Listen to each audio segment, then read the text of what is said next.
You guys should check out this really fun conversation I had with tech journalist Kara Swisher. We talked about Trump and Natalie Harp. We talked about Iran and Scott Jennings and much, much more. Make sure you drop a like. Subscribe below. You can find the full episode in the description and watch until the end. First, there's a growing concern about the 5,000 sailors aboard the USS Abraham Lincoln aircraft carrier, which has now been deployed for more than 250 days and hasn't made a port call in at least 200 days. Military families and lawmakers are sounding the alarm about the food shortages, contaminated water, and mental health struggles.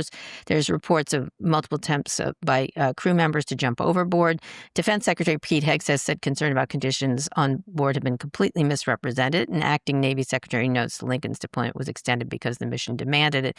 The ship will soon be replaced by the USS George Washington. Obviously, it's complex and people push back against Hegseth and President Donald Trump. Let's hear what he said about the Lincoln.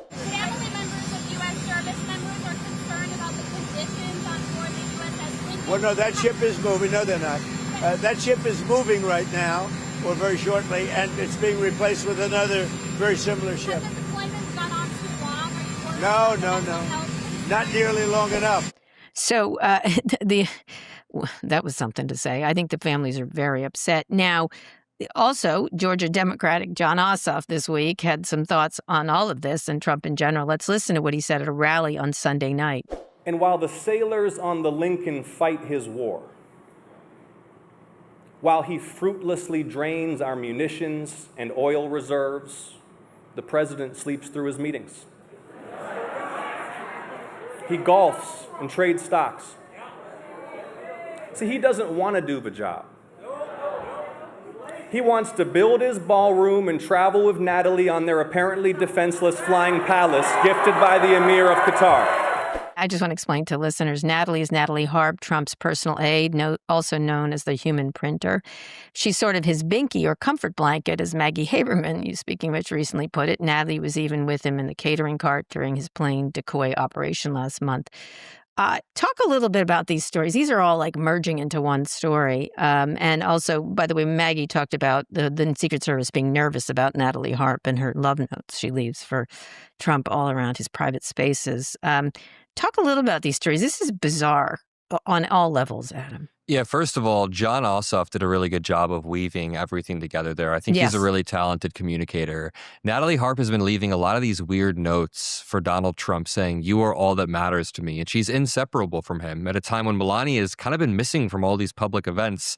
Honestly, putting that aside for 1 second, I just want to return to the USS Abraham Lincoln because this is wild to me. The war has been going on for 170 days. These sailors, many of whom are in their 20s, like early 20s, have been trapped there for hundreds and hundreds of days with deteriorating conditions. It reminds me a lot of the prior wars when I was really, really young in the mid-2000s. The same leaders, many of the same people would go on TV and say that this will make America more safe and protected in the long term. And we had to watch as these wars turned into grinding counterinsurgencies, whether it's Iraq or Afghanistan.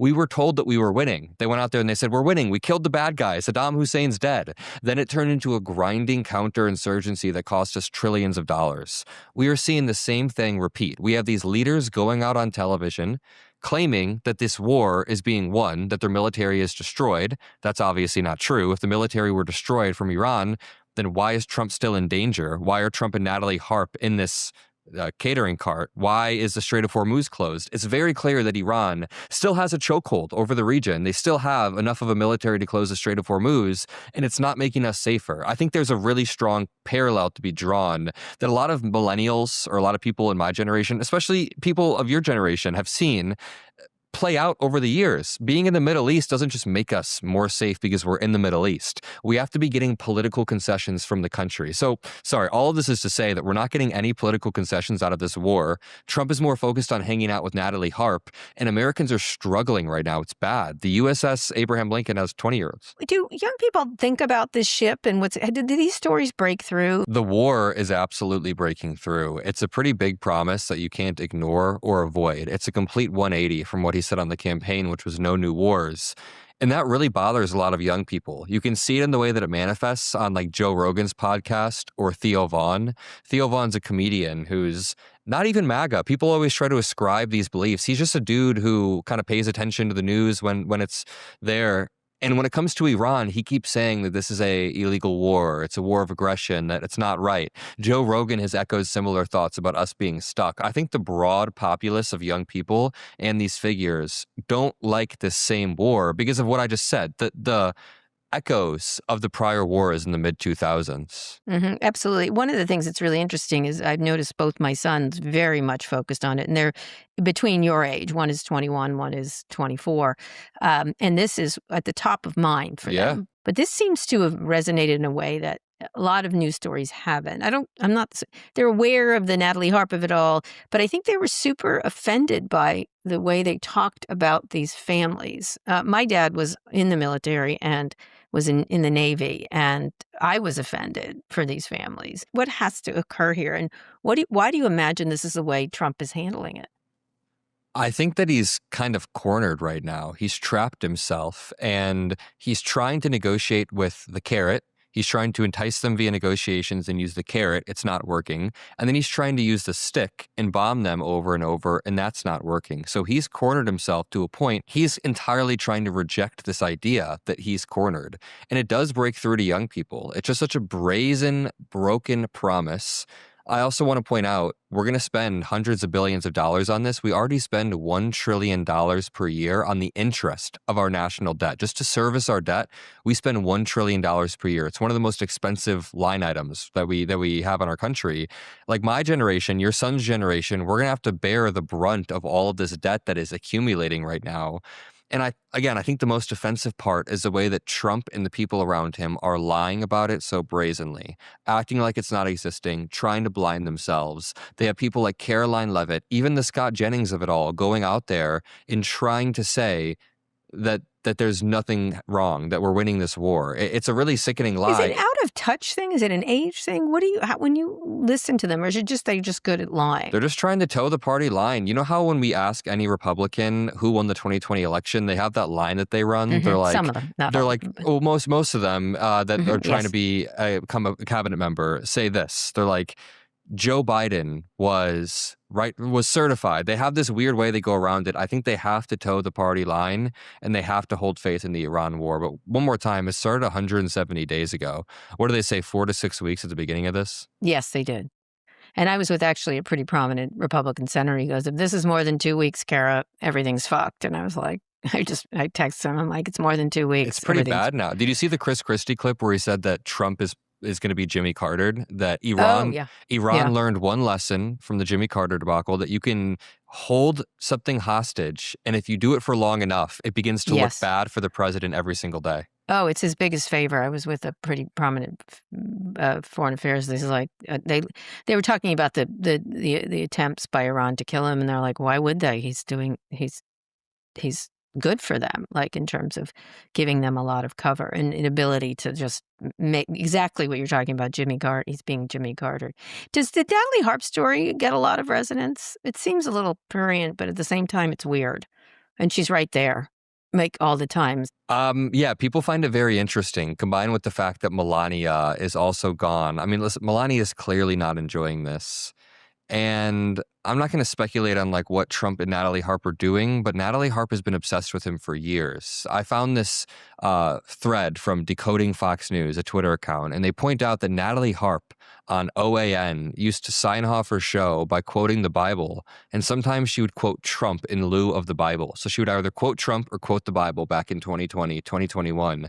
She's been obsessed with him for a while, and the more I cover it, the more people are rather interested in this weird note passing that's happening back and forth.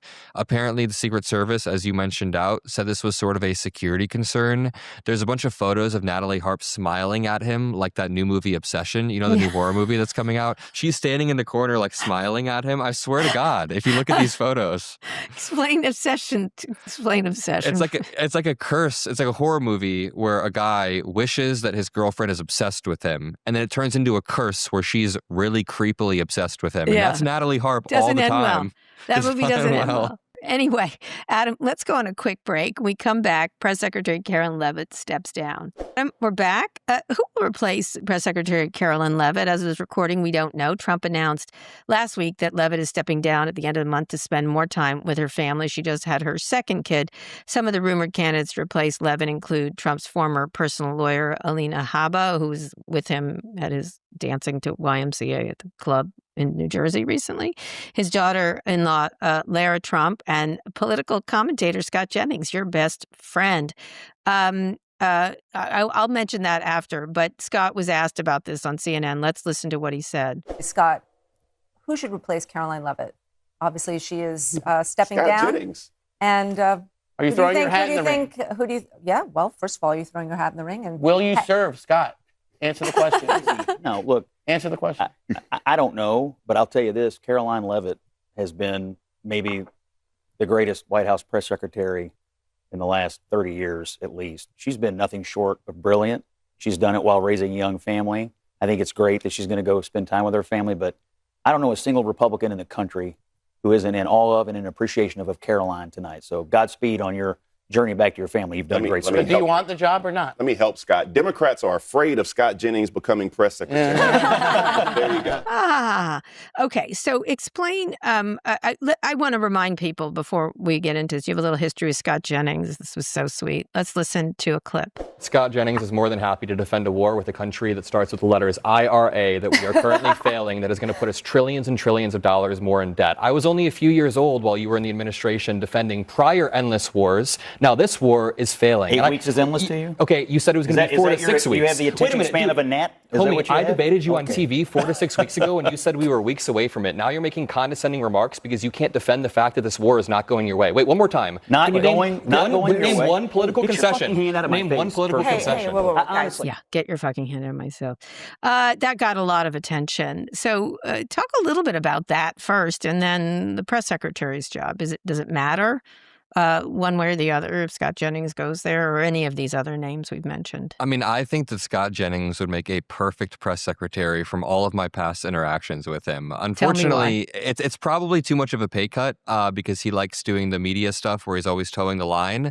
But he's really built up a unique talent that I respect in constantly groveling at Donald Trump's feet, constantly making sure he's towing the party line and kind of pivoting around questions. Even in that clip that you just played right there, you see how he very quickly brushes off the actual question and goes into trying to sane wash and whitewash all of Caroline Leavitt's history. If she was doing such a good job over the past 16 months, Donald Trump's approval rating wouldn't be underwater across every single sector. Thank you. Both immigration domestically, immigration at the border, immigration overall with ICE, the economy, everything.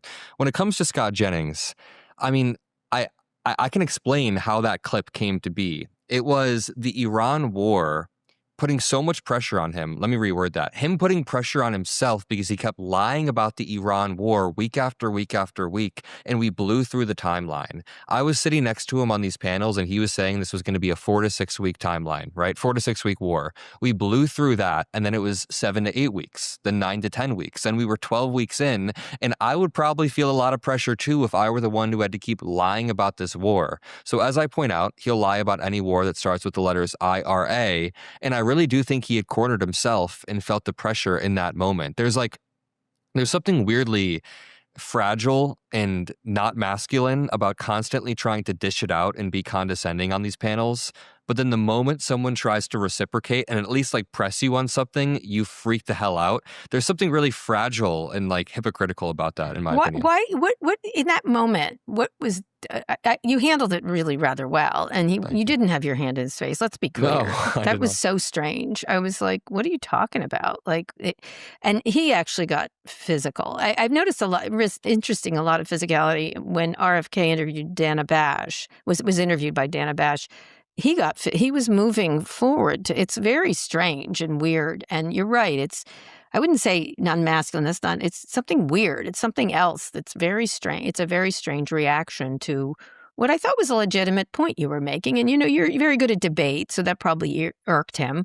you probably are irksome to him in some way. Like the reality of it is, I had been on multiple panels with him in the weeks prior talking about the Iran war, and every single time I don't play the game that he plays. Like he plays this game where he's able to lie and dodge and weave on the panel, and then everyone kind of collectively moves on, and it's fine. I get it. There's only so much time in the show. It's part of the show.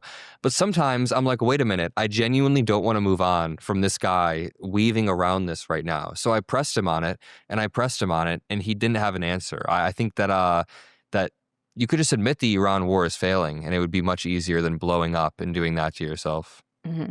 So him leaving to be press secretary, thoughts?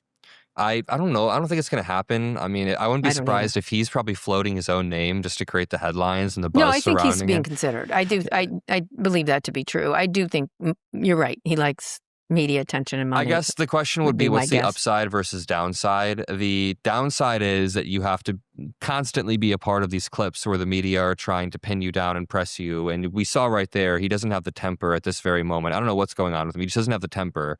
On the other side of that, he probably takes a pay cut as well. So there's a lot of downside. What's the upside? You become like a figure, and then usually you become a media figure after. He's already a media figure. I don't see the calculation of becoming the press secretary. Yeah, he doesn't want to go right to Dancing with the Stars, like Sean Spicer. But one of the things that I'm like, there's no plus to being on Nero's barge at the last part of it. That to me, and Scott is smart enough to do that. He's making more money for doing the same thing, basically. So who would make a good one of these people? Is there another person we're not thinking of? I'd have to think about it. I mean, anyone in the Trump orbit who is well-versed. I wouldn't be surprised if he puts like one of his ex-lawyers, like Alina Habba, could work. I saw a clip of Natalie Harp when she was an OAN anchor. That would not work. She was not very good. She was doing like a discount Tucker Carlson. Scott Jennings would be really good, but like I said, there's too much downside. I mean, not good in like a infuriating way. Who do you think? Who do you think is at the top of the list? I think probably it's Alina Habba. She was sitting there kissing his ass. I think she doesn't have a lot of choices, and I don't think she has a lot of financial choices either. Is she going to be good at that job, you think? Does it matter? I mean, does it matter? I mean, Karen Levitt is good at it, except I think you make the salient point. His polls are going down, so she's not that good. Like ultimately, if she got a lot of pressure. Apparently, she was yelled at quite a bit by him constantly. She was a little bit too obviously good at lying. It's like a bad episode of The Boys. Yeah, it'll be interesting to see where she goes. The reason they made her a senior advisor, outside advisor, is because of she gets protected in executive privilege, the way he said it. They're all going to need. The other thing is Scott doesn't want to need a pardon, right? That's the problem. Like they all are going to need a pardon, and I don't think you can give blanket pardons to that many people. Maybe you can. He probably could.